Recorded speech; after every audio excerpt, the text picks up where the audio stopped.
What's up guys, Rising Am Disc Golf here, and I'm back with another video. Today I'm going to be doing a review of the new Royal Line Rive by Latitude 64.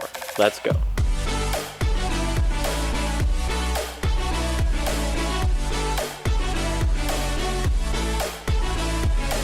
So guys, like you heard, this is going to be my full review of the Latitude 64 Royal Line Rive. The one I am using is the first run.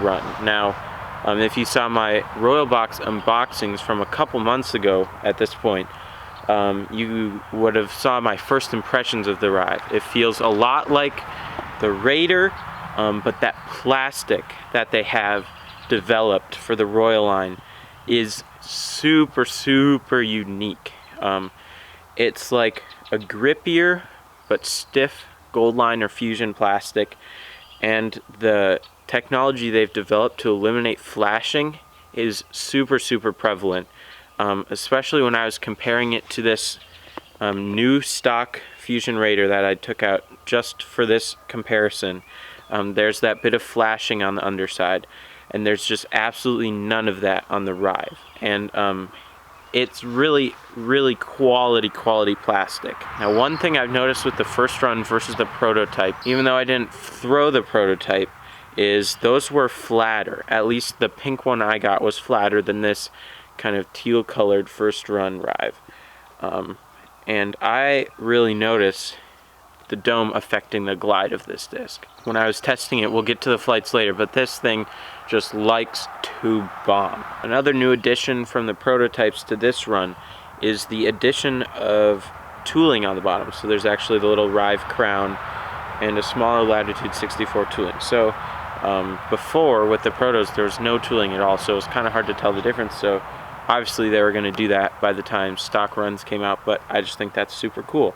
And I'm glad to know that the feel of the plastic is still the same. And I'm super excited to check out the Grace when that comes out too. But the Rive, like I said before, really compares a lot to the Raider from Dynamic Discs. The feel in the hand is super similar, and I love the Raider, so naturally I love the feel of the Rive. It's a little deeper than discs like the Trespass or the Sheriff or distance drivers like those with kind of shallower rims. In the hand, it feels very similar to the Raider. I think the Raider might be a little deeper than the Rive here, but very similar, and almost, I would probably say, exactly the same width. Of course, you can look up the exact dimensions on the PDJ's website, but from hand feel alone, they feel very similar in the hand. So we'll get to it later, but if you are throwing the Raider and really like the feel of it and the flight, but you're wanting something just a touch up in stability but not quite an Enforcer or Defender or Giant or something like that, then definitely you're going to want to give the Rive a shot.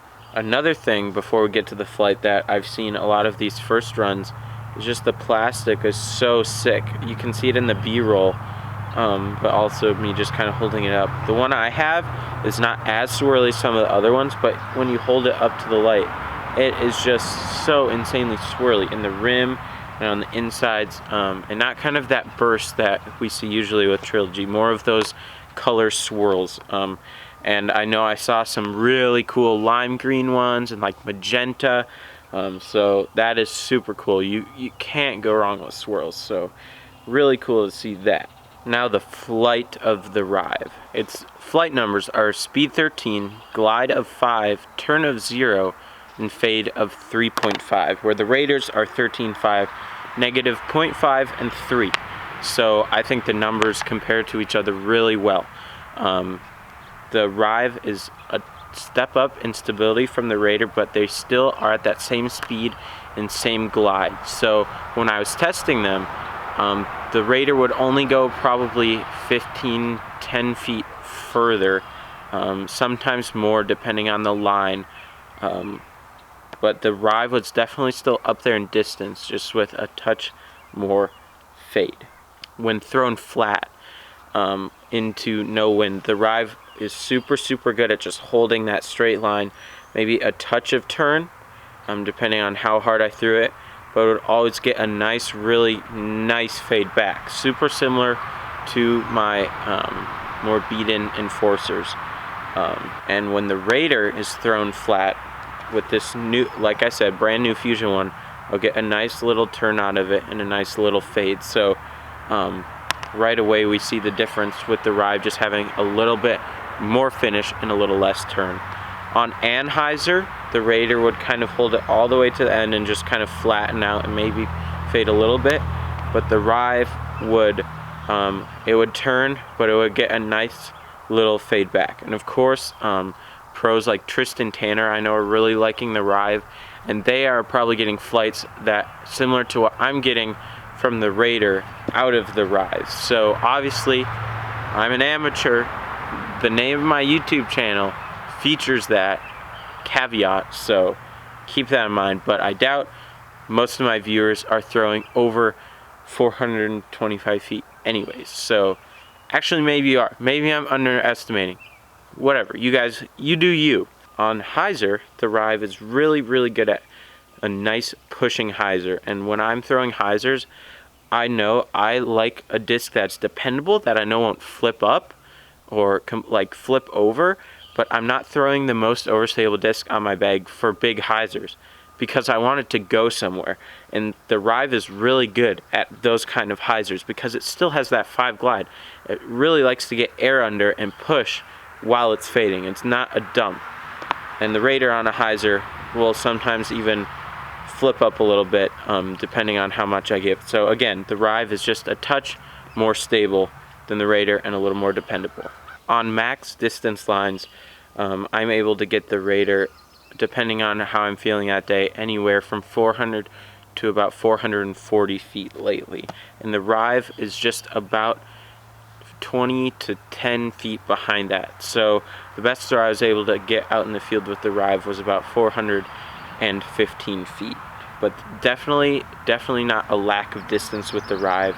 And for players that are just kind of in that next echelon of distance above me, I think this thing is really, really going to be nice for them because they'll be able to get those turning flights, but have more reliability. Because I know a lot of people love the Raider, but sometimes it can kind of get away and turn a lot, which is good for distance, but not necessarily in wind or when you're trying to have something fight back from out of bounds on the flippy side of the fairway. So definitely something that I could see someone begging both of. I think the Rive compares a lot to a fresh Lucid Raider, especially domey ones that are nice and overstable. So for that reason, I don't think I'll be bagging it. And it, like I said, it also compares to my beat-in enforcer.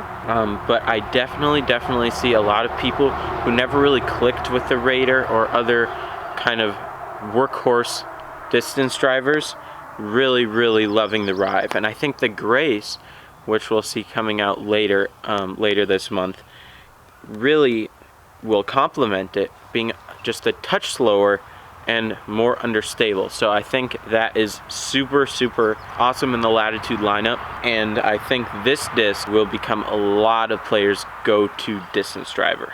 If you like this video, make sure to leave a comment down below what you think of the Rive, what you're excited for, and yeah, make sure to give this video a like, make sure to subscribe, check out other videos I have recommended to you, and until next time, peace.